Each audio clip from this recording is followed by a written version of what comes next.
Hello and welcome to today's video. I was asked recently how to capture this kind of footage where your camera appears to be following the car, and also how to reframe interior shots after you have actually filmed the footage. Now these are all features of the Insta360 ONE X2, which is the camera I'm going to be talking about in today's video. So when you see videos on the internet of the follow cam footage, what you never get to see is the actual setup that people are using. So as you can see, this is the overall setup that I've been using to capture that footage. To mount the camera to the car, I've got a Delkin Gecko triple suction mount.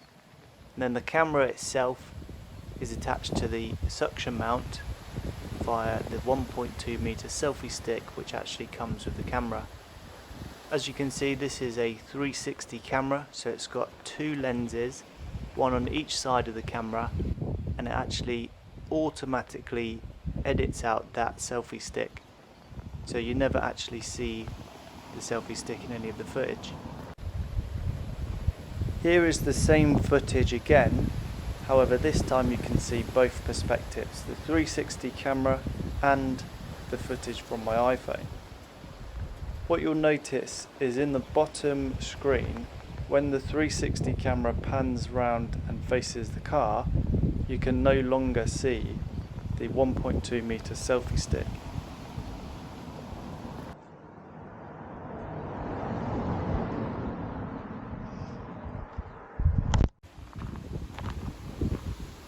One of the best features about a 360 camera is because it's recording all angles at all times, you later on have the option to reframe the footage that you've recorded. So there's no chance that you accidentally crop something out that should have been in frame. I've had the Insta360 ONE X2 now for about 5 months. I'd definitely recommend it. It's a 5.7K camera, although when you crop the footage for say YouTube or any normal screen size, it does actually crop down to about 4K. If you're thinking about getting a 360 camera, I can't recommend the Insta360 ONE X2 enough. So I'm going to leave a link in the description for the camera and also for the Delkin Gecko triple suction mount.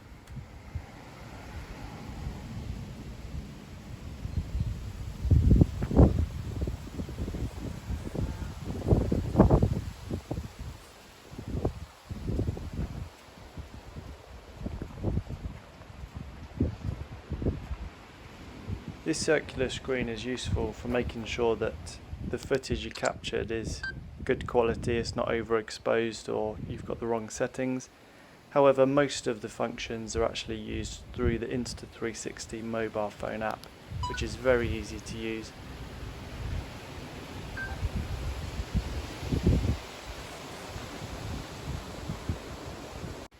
When I bought my Insta360, I bought it with a car bundle which comes with a suction mount.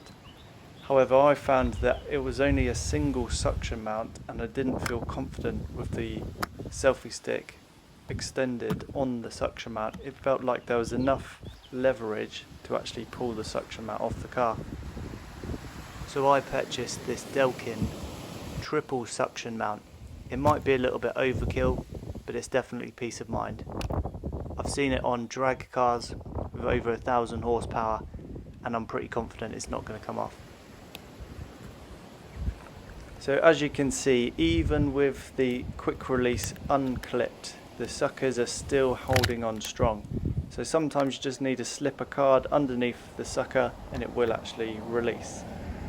The other nice thing about the triple mount is you can actually divide it into a single and a double suction mount. So if you just had a light use, so for example you needed to put a dash cam in the car, then you can just use a single mount.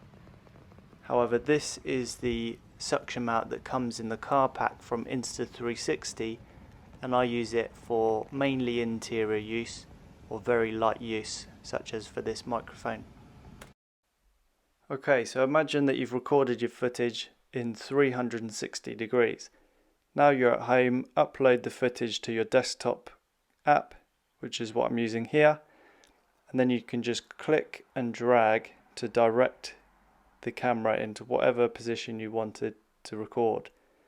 So it's really useful because you'll never be in a position where you've cropped someone's head out or something that should have been in frame is out of shot.